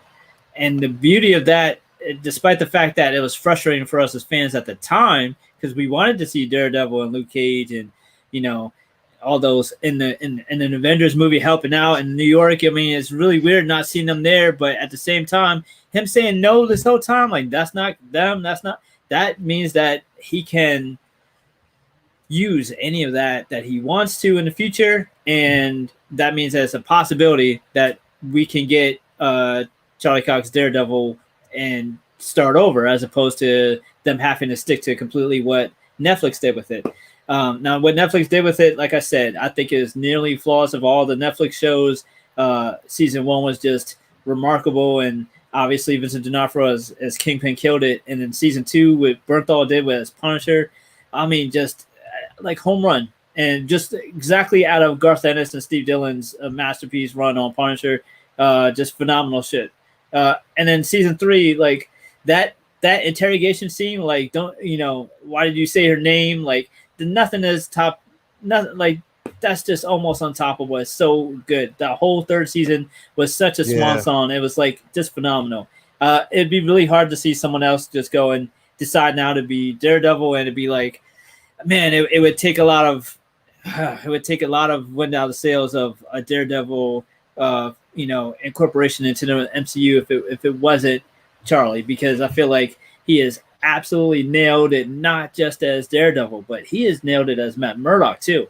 I love his Matt Murdock, and that's such an important element to it, is you know, his lawyer role and everything that he's done has just knocked out of the park. And it's such an interesting and complex character. There's so much more to peel back and go in at it. Yeah. I'm thrilled with the fact that they are, you know, that they have plans for him. It's not just like, oh, those Netflix shows, you know, they serve the purpose, and we don't want to retell stories. We're trying to work on new characters, and that could be that could be kind of like a double-edged sword with Feige or MCU, is like, well, we're bringing in Shang-Chi and Eternals. We're working on new, and they already did that.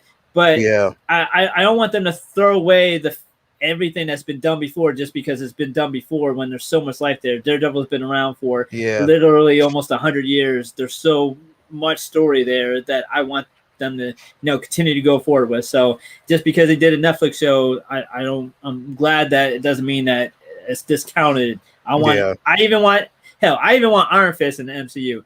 Recast him with somebody who like has more than 2 days to practice martial arts and get him in there. Yeah, definitely. Brendan, see, the thing is, I'm passing this to you, bro, because mind you, the Enabler made me get the black suit 1/6 scale So Toys version of Matt Murdock, but it was a great investment. But anyway, and you're happy you did, and I am happy I did. Definitely happy. Is there a yellow suit version? Because he'll probably make you get that shit too. Well, they didn't make a yellow for it's from the Netflix show. They didn't do that, but yeah. If they do, dude, this thing, It's incredible. It is incredible piece. By the way, shout out Phenomenal. Frank Miller. Yeah. Frank Miller, because so Yes. much John Romita, because so And much exactly, yeah. John Romita Jr., Frank Miller, and Bill. I always butcher his name, Szynkowicz.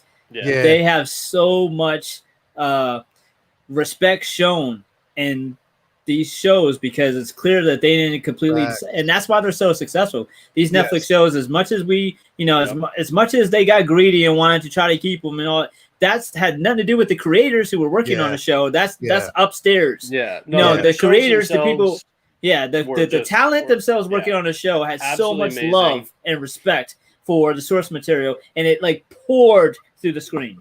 Yeah, definitely. Absolutely. If you don't have this and you can track it down, it is worth it. 100% worth it. Yes. Yes, it is. So, I'll put this back over here. Okay. So, DareDevil is my shit. Like that's Daredevil. That's right there. That's for me. Let me do. Daredevil is 100%, dude. I have Alex Ross framed prints and comics on my wall right here, right next to me. I have the Timeless one, and then Daredevil 600 signed by Alex Ross right there, the variant cover. I am a diehard Daredevil fan. I've always thought he's the most compelling character, so interesting. Coming up outside of the X-Men, it was Daredevil for me. Yeah. Frank Miller is a genius. I mean, Kevin Smith did a run years back on Daredevil. Yeah. They've brought in a lot of really good. Quesada. Yeah. Joe Quesada. I mean, he's such a great character to dive into. His relationship with Elektra is so complex. His relationship with his villains, with Fisk, with Marcos, I got the stat. So I have the premium format from Sideshow. I've got the red suit, and then I have the Shadowlands variant black suit premium format statues behind me. Those are amazing. I absolutely love Daredevil. I will read every single issue that they put out. The current run on Daredevil is amazing. With Fisk as the mayor of New York City, and he's going up against him, and he's trying to, do penance for some mistakes that he's made as Daredevil, and how that brings Elektra in. There's so much nuance to it. It's absolutely great. As far as the Netflix show goes, I absolutely loved it. There were some stumbles in the middle, but overall, I still enjoyed the second season, and I still think that as a whole, that bit of the TV version of the MCU for Netflix, I absolutely love Charlie Cox in that role. I thought he brought a lot of humanity to it.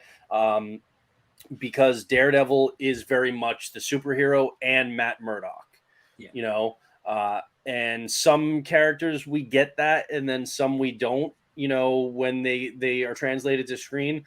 But I feel like Netflix did a really good job of showing that one really, really does influence the other. And so I absolutely loved it. As far as what they do going forward, I am torn, because if I see Charlie Cox again in the MCU, I'm going to be happy. I'm going to be like, yes, he was great in the role. Vincent D'Onofrio as Kingpin. I can't think of anybody to replace him, honestly. Nope. So it's like, even if they did go a different route and not Charlie Cox, and it's not going to be that version of Daredevil, I would still want Vincent D'Onofrio as Kingpin in whatever they might do moving forward. Yes. So for me, I absolutely loved Charlie Cox as this character. And I'd be totally down to see him in the MCU and to see that expand, and, maybe see Daredevil then interact with Oscar Isaac's Moon Knight and stuff like that. The other side of me, though, kind of would like them to go another route, because I loved what they did for that Daredevil, but I also want to. There's so many other stories with the Hand and with Elektra that they've kind of closed themselves off to do if they continue with that version that we've seen from Netflix, where I think there are a lot of possibilities for new storytelling in the MCU with some rich source material. Yes. And I love the suit and the realistic, that kind of, version that they came up with for the Netflix show. But dude, I really want to see this in the MCU. Yeah. I want to see this version of Daredevil. I want that acrobatic, ridiculous. This is something that I'm just dying to see in the MCU. I don't know if we'll ever get a superhero who gets to just legit wear spandex without the stupid basketball rubber armor. I'm not. I think. You're going to find a happy medium. There are going to be. When you think about it, though, so many films that we've gotten, we're like, how are you going to make that look good? How are you going to do Wolverine? He's going to look. He's not going to look badass. He's going to look ridiculous. But they figure out a way. So like there are ways to do it, and I think that Marvel has shown that they're good at doing that kind of stuff. So I'm not worried in the least that they wouldn't be able to pull it off. I think that they absolutely could. So it's like, I'm going to be happy no matter which way they go. But if you put a gun to my head, I'm leaning toward give us a new iteration of Daredevil and see what we can really explore with Elektra and with the Hand and with Bullseye. Bullseye is another big one. It's like, give me a really, really good, menacing Bullseye. Give me some really amazing. I want to see the Marvel Knights. Like I said, I want to see Daredevil and the rest of them, like similar to what they were doing with Defenders, but like for the larger MCU, I think that there's a lot of potential there. But I would love to have my cake and eat it too. If they kept Charlie and Vincent, but they didn't have the Netflix story as the foundation, and they just reintroduced them. Yeah, if they did go for it. If we see those guys as those characters again, I'm happy. Yeah. Bottom line, I'm absolutely happy. Yeah. If it doesn't have to be a continuation of Netflix, but if we get something different, the yellow seeing. I want this yellow suit. I just want it at least once. Absolutely, at least once. I would love to see that. So I'm all for Daredevil. I want Daredevil. I need Daredevil in the MCU again in some way, shape, or form. Yeah. He's like, I need. Honestly, above any other character, I want Daredevil. For me, that's how I've always felt about the Four. That's how I've always felt. Like all the shit we're getting, I'm just patiently waiting for Fantastic Four. Like I've wanted that back home more than Spidey, more than X-Men, more than anything. I've wanted to see the Four back. So I get it. And Daredevil done right in MCU, he makes so much sense in that world because they're bringing, like you said, all these different other aspects of different. You have your space heroes, and you have your corporate heroes, and you need your street level heroes, and all that works in the world that they're creating. And you have definitely a huge window of opportunity to bring in Netflix laid this amazing foundation where even if you don't use those stories and those tales, and you just bring in some of the actors, or even if you recast them, it's like people know the name Daredevil. There's some respect on his name now after the first movie, which is unfortunate, but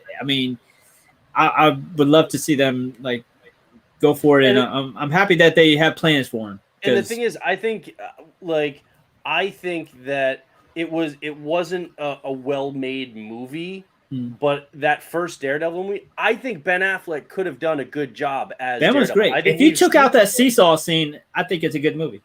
Yeah, and the director's cut where like Coolio had this whole kind of storyline that felt much more real to the source material. They added great stuff to it too. That sensory deprivation tank for him to sleep in was such a brilliant idea. There was a lot of stuff that it's like, oh, this was good. They just didn't execute it the right way, but it was a good idea.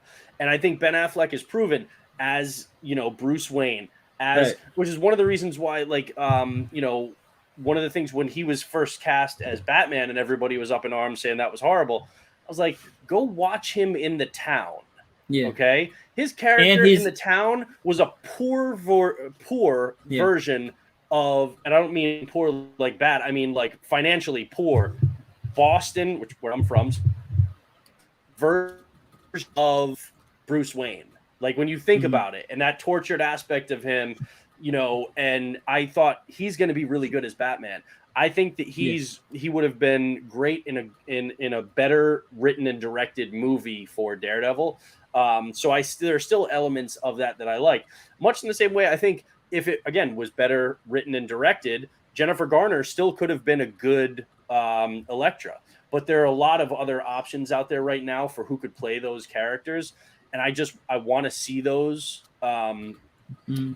So there are just things there are certain things that they can do that I feel like wouldn't necessarily fit with Charlie Cox's portrayal. Not that there's anything wrong with his portrayal because I loved it, but I just you know, I'm gonna be happy no matter what as long as we see more Daredevil. But for anybody who's not really up on Daredevil, who hasn't read a lot, I mean, just go back and pick up any of the trade paperbacks or the omnibuses, like, you know, from Frank Miller's era or something. But if you go like everything from the cover art to the art in the actual book to the writing and the character development in this current run, and they're only on issue like 33, 34. So you can start from issue 1 in this current run and read some phenomenal storytelling that pulls in Daredevil, Bullseye, Elektra, Kingpin, all these great characters. And I'm telling you, Daredevil, don't sleep on it. If you're going to get into one comic right now that you're not reading, make it Daredevil.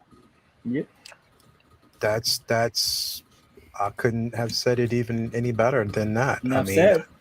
I think that was just mainly a drop the mic moment we just got from my guy. Now, where's my check?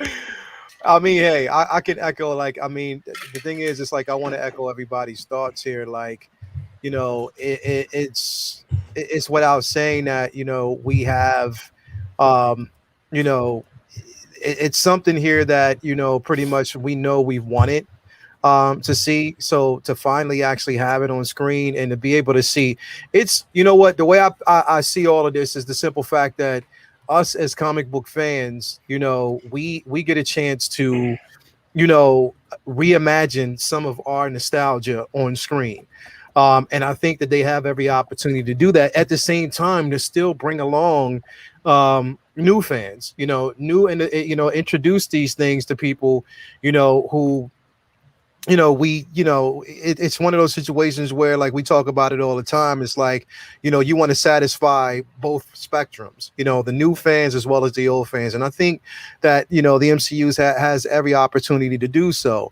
As much as me as a fan, like, I want people to rely on, you know, just going back and bringing some of that source material in. I also had to understand that that's a lot of material to bring in, so they got to kind of hone it down. And at the same time, look, it's a business. You got to bring in new individuals, and I definitely, you know, but the MCU is good for it. In Feige we trust, you know, not Warner Brothers, but in Feige we trust. So I'm here all day and I'm ready for it. But yeah, like, man, like, I'm happy. I don't know about everybody else, but I see everybody in the chat's happy too. But I'm really happy about it, man. But yeah, man, it's been a great show tonight. Definitely, you know, final thoughts. Well, there's one thing that I thought you were going to bring up and you didn't. So which one is that? Which one is that? We don't want to roll over. What's that? Is HBO Max, Journey Smollett. Black Canary. Hold on. That's the one that I held off on earlier because I thought you were gonna. But see, I missed that one because the thing is, it was. I know. Minus 5 points. I know. You know. While you pull that up, I'm gonna say, for one, it's being developed. It's being written by Misha Green, who created and was the showrunner and wrote Lovecraft Country, that also starred Journey Smollett, which is a travesty that show did not get a second season because it was phenomenal. People have their opinions about the Birds of Prey movie. I personally found it very entertaining, but I understand that it was not, I think, what people were really hoping for in terms of the Birds of Prey. And, you know, based on some of the comic book stories that are there that we didn't get in this movie. And it was much more largely a Harley Quinn kind of vehicle than a full-on Birds of Prey movie.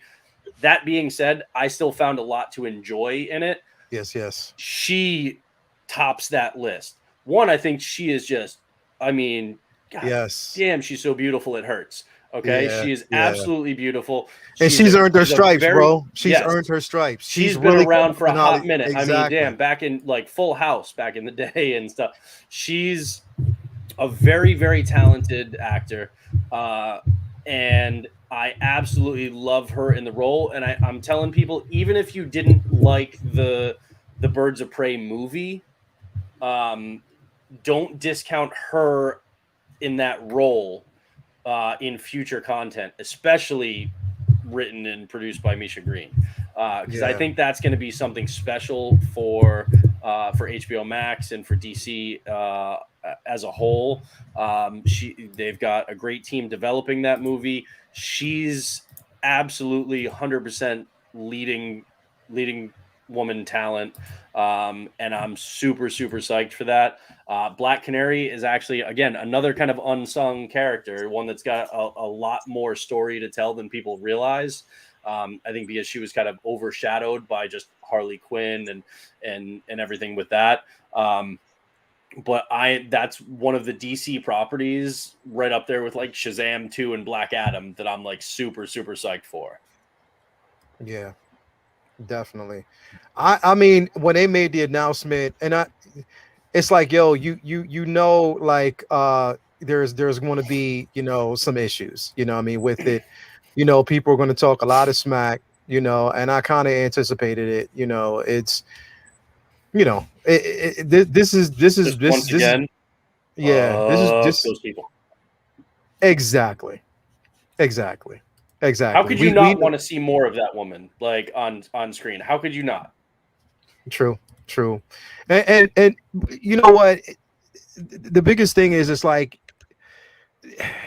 again, like Jetta said before you know, you count it out, just watch it first. You know what I mean? Watch it first, view it first, see it for what it is before you actually go out and you want to blast it. Watch it first, see how it's, because the thing is, it's a totally different writer.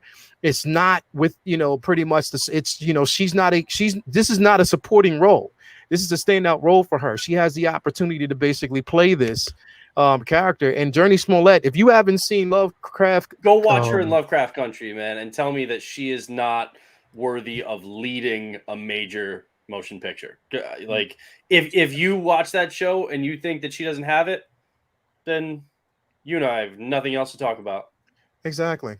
We have absolutely nothing to talk about because she killed it. She brought so much depth to that character. It was believable. It was one of those things where I was just like, yo, like, to really see this character on screen, I was like, yes, give me that all day. I'm with it. You know, I can take that. And I want to see it.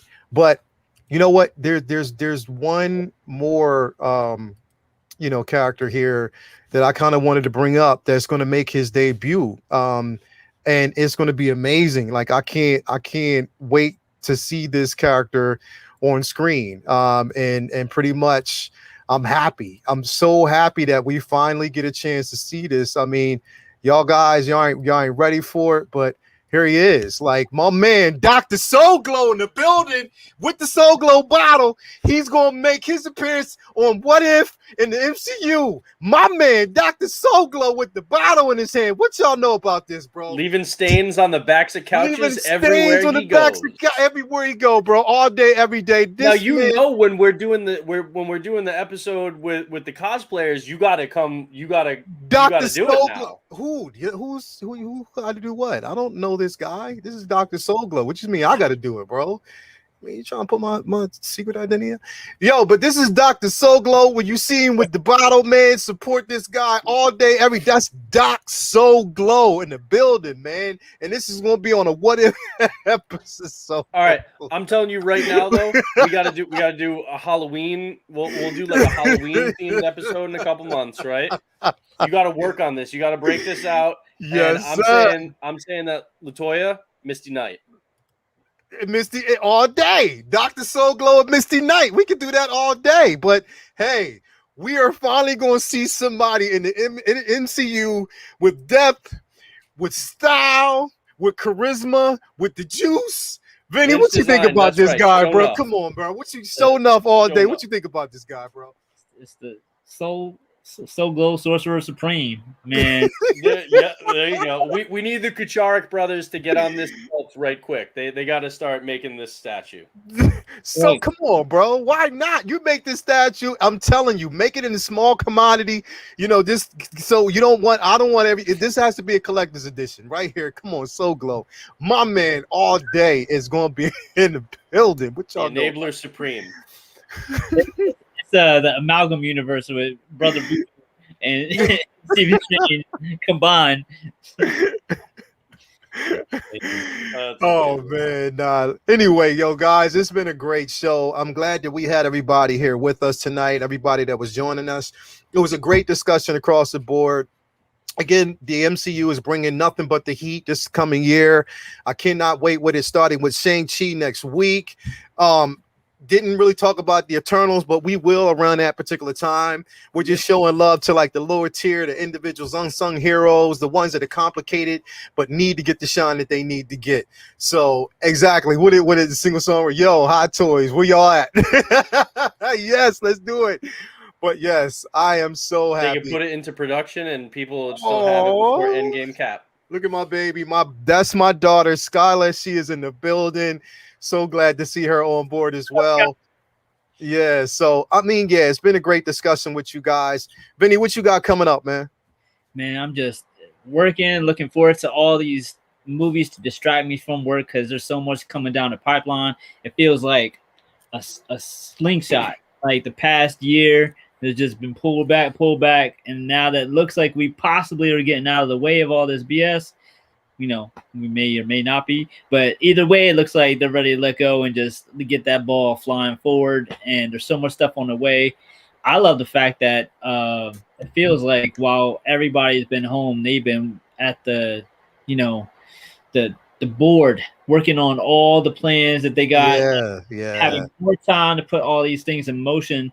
And I'm really excited and just thankful for the fact that we are talking about all these movies coming up that aren't your, Spider-Man and Captain America and Iron Man and Thor's. They're not the usual suspects. We're getting to see all these different films. I mean, like, to go from all the usual players and like a Guardians of the Galaxy as a curveball. Now we're seeing it kind of the other way around. We got a whole year of stuff that most people, common moviegoers have never heard of, and then Thor, like one thing, so it's like a flip, and they've built that esteem, that era where they can do that and with their chest out and like, you're gonna go and you're gonna love it, and they're right because they have such an amazing track record so far, and the fans now like trust that if they go see a movie with that Marvel Studios logo on it,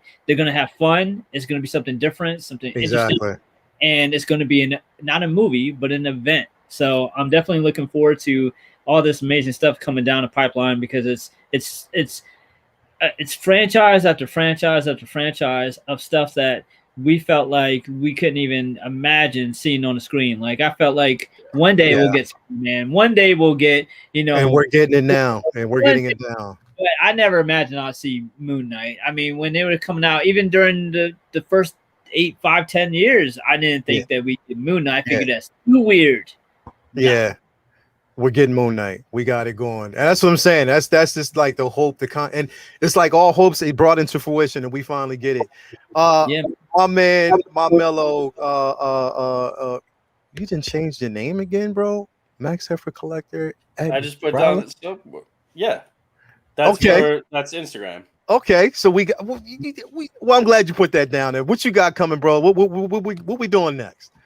I mean, we got another stream Thursday, right? Thursday. Yep. So we got a stream with Susan. Yes. I don't know if we're Are we jumping in with Justin tomorrow night? Yes, tomorrow night we'll be jumping in. I think he's doing one in like the morning tomorrow because he's doing it with the guy from Juiced from Jazz Inc. Really? I thought he was doing it. I think he's got one scheduled like tomorrow morning, like our time. Now, is he doing it with Robert Meyer, or is he doing it? I don't know if Robert Meyer Burnett's on that one, but okay. I know when I looked earlier, it looked like he was doing one with Juiced or how, I don't know how you actually pronounce his name, but they're live in 9 hours. Okay. So yeah, that's like tomorrow morning. So I don't know if he's doing the stream tomorrow night or not. Okay. If he is, then we're jumping in there. Then cool. We'll see. But definitely, Thursday with Susan. Yep. And I just got in the Infamous Toys Ebony Maw. Yes. Amazing. Yeah, mine should be here in a couple of days. I threw up some pictures in the 6 Scale Network and Jetta Patrol and Collecting Weekly Auxiliary Facebook groups. But they're also on my collecting Instagram, the Max Effort Collector. That's on the screen right there. So that's the one that I post stuff from, my collection on. And then the other one, Real Riley, is just the one that I use for personal and for my business and stuff like that. Yes. So you can find me on either of those. I've been having a lot of people like DMing me on Instagram asking me questions about Maji cases. So people are really, getting into those, and rightfully so, because they're an amazing alternative to or step up from the Detolf game. But yeah, that's pretty much it. Somebody mentioned Tobor has been very active. Bring back Colin Farrell. I absolutely think Colin Farrell is going to crush being Penguin in the Batman movie. I think he could have been a good Bullseye in a better Daredevil movie. So I'm on board with that. And everybody's getting it. You didn't cancel your General Grievous. You're going to get it and review it. Yeah, everybody's posting that's about to ship. Yeah, I'm actually getting. It's going to be a dumpster fire. But I'm okay, but get it and then find out for yourself. And if it's a thing that it's limited, but you can deal with the limitations, if you can get it in a pose that you really like and you think it looks good displayed, then cool. And if not, then you just unload it, Yeah, definitely. That's about it going on though. Hey, Vinny, real quick, man, before we actually get out of here, tell everybody where they can actually follow you at, bro. Yeah, I gotta next time I'll throw his address is at at Vincent Dunn Art on Instagram, and from there, like, it has my store for all my stuff where you can find it. But if you're looking for any kind of artwork, I do art freelance, so as my side gig, and a lot of fan art, a lot of pretty much most characters that you might be into or like. It'll be there, and a lot of cool stuff, a lot of different types of media, types of art. Definitely. So if anybody wants to commission a Dr. Soul Glow, absolutely, you know who to go to. Yep. And don't give me any ideas, bro, because your DMs are gonna be flooded. It might be like a Dr. Soul Glow versus the Enabler splash page. Oh, see, yep. Now, see, we got good ideas flowing here. See, that's what happens. We're just getting in a good rhythm. Yo, bro, like, hey. Definitely. Let me address the chat real quick before we go, man. Everybody who actually came on board. Shout out to Trimble Dust, as always. To Boris, shout out to you. Lynch Design, single songwriter. Shout out to my daughter, Skylar Moore. I'm so glad you was on here, baby. Shout out to my baby, Latoya T.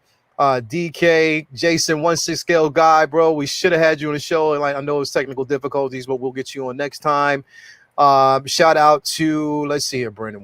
He's on the show, so we're not there. Shout out to Collect the Zone. Collect the Zone, most definitely. We can get like some amazing pieces, statues, 1/6 scale figures all day, every day. So most definitely get on. If you haven't already, get you some pieces from Collect the Zone, man. Always, every day. If you're a Trekkie. Yes, Marcos is the hookup to go to. Marcos is definitely the hookup for that. Yes, they just announced Janeway. The card is coming out in a couple weeks, I think. Yes, I've got the data. I've also heard that they're going to be doing Cisco from DS9.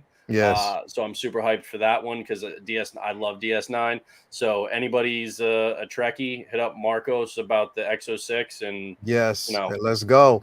Bloodsport in the building. We got, who else did we have in here? We had quite a few. We had almost a full house, man, of individuals that actually came through. So if I haven't mentioned you, most definitely, man. Like I said, hopefully we'll see you in the next show. It's been good to have you guys again. Yeah, man. What was that? Yo, Joe Mama. I like that. 007. How you doing, man? Glad you came through again. Great show. This is Comic Talk. As always, say what? Again, if you haven't hit that like button, subscribe, do that right now. This is a 1/6 Scale Man YouTube page. All day, every day, we bring you the best in 1/6 scale collectibles, anything and everything pop culture. Say what is a segment. We also actually have take your position. I'll have like a couple of or not statues, but figures that I'll actually have up, a secret figure I'll have up this week to pose. So I can't wait to actually get into that. Again, we will see you probably. Are we going to do this again next Monday, or do we want to wait until after Shang-Chi? What y'all think? Next Monday's cool. We should talk about Titans. All right. Yep. Yeah, that'll be good too because we'll have Thursday's episode this week. So then we'll have 5 episodes to. Yes. So what if really?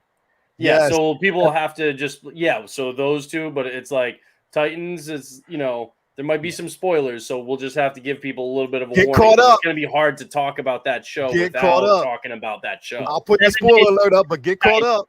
Get caught up. Get caught up. You got time to do it. So definitely I'll actually create that right now. So next Monday, we tune in next Monday. We will talk about the Titans. We'll be back here to talk about some of the episodes of What If you haven't already seen it. Don't sleep on the Titans. Do not sleep on these Titans. I told her how good it was, and my wife binged the first She binged those first 2 seasons like it was. I swear to God, inside a week she was like caught up, and she's like, "When's season 3?" I was like, "I don't know yet," and now we've got it. So don't sleep. We will be back here for the Titans next week. Yes. So basically, always. I mean, listen, it's been a great show. We will see you guys next week. Same back channel. All day, every day. 1/6 Scale Man. This is Say What for the rest of the guys. Peace. We are out.